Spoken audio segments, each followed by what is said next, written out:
اهلا بيكم، جايلكم فيديو جديد، وصفة جديدة. ومعايا حلة كده فيها مية هسيبها لما تغلي، احط فيها معلقتين ملح. هو انا عندي حوالي كيلو الا ربع من المكرونة.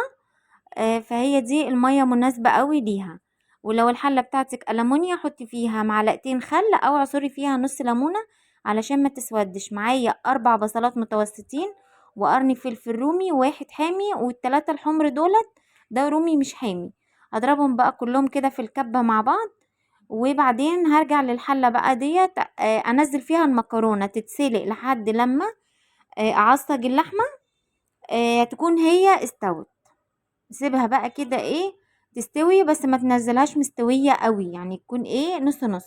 معايا طاسة اهيت على النار، هنزل بقى فيها البصل والفلفل البصل والفلفل بس. واجيب بقى شوية زيت، لو عندك سمنة ممكن وزيت ممكن تنفع بالاتنين يعني. بصوا هديها تشويحة كده، مش هديها لون، هي تشويحة بس اشم ريحة البصل يدبل معايا. هنزل عليه بمعلقة توم، وكمان برضو هشوح التوم كده على النار. معايا المكرونة هي بتغلي علشان لما تستوي هنزلها بقى. هشوح بقى البصل والثوم والفلفل مع بعض، مش هطول عليهم. معايا ربع كيلو من اللحمة المفرومة. انا وسعت بقى حتة كده تحت علشان خاطر في النص، علشان ادي للحمة بتاعتي صدمة. هنزل بقى المكرونة كده استوت خلاص، اروح اصفيها. ادي بس للحمة تشويحة كده علشان تاخد الصدمة بتاعتي. ولازم تكون النار بتاعتك عالية، ما تبقاش النار واطية عشان اللحمة ممكن تجيب مية. كده خلاص صفيت المكرونة واللحمة عصقتها. حط بقى شوية فلفل اسود وشوية ملح ومكعب مرقة، واحط شوية كزبرة. ولو عندك بابريكا حطي، بصي، وسماق برضو. حطي بقى بابريكا. وكل لما تنزلي بالبهارات بتاعتك اديها تقليبة. مكعب المرقة اهوت.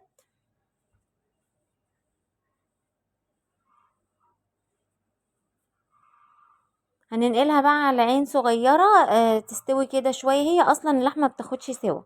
معايا بقى كيلو من اللبن حطيته على النار، كان لسه متلج. هنغليه. سيب بقى اللبن كده يغلي معانا. وكده بعد ما اللبن غلي اجيب حلة بقى فاضية وانزل فيها ب3 معالق من الزبدة، ومعاهم 3 معالق من الزيت. حطيت زيت عشان الزبدة بتاعتي ما تتحرقش. ومعايا 6 معالق من الدقيق. لو انت عايزة البشاميل بتاعك كتير كتري الدقيق، وحطي الزيت والسمنة قد الدقيق. هبدأ بقى اقلب كده الزيت والسمنة مع الدقيق لحد لما اشم ريحة الدقيق. مش عايزين نسويه قوي. خلاص كده خلاص، يا دوبك استوى على نار هادية. واجيب بقى اللبن معايا واحدة واحدة كده، وهنزل بكبشة واقلب.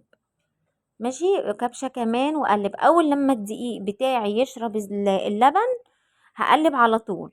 خلاص بالطريقة دي. لكن لو نزلتي بالدقيق باللبن كله مرة واحدة على الدقيق هيكلكع منك.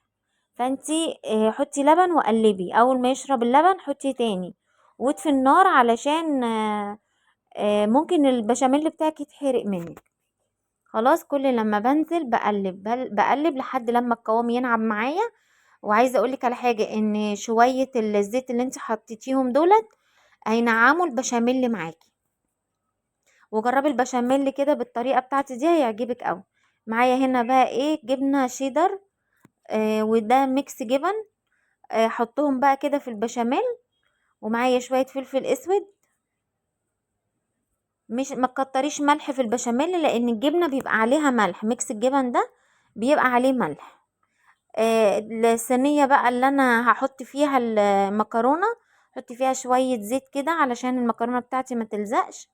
وهنا معلقه توم وبصل بودر ومكعب مرقه. ما تكتريش بقى اكتر من كده البشاميل.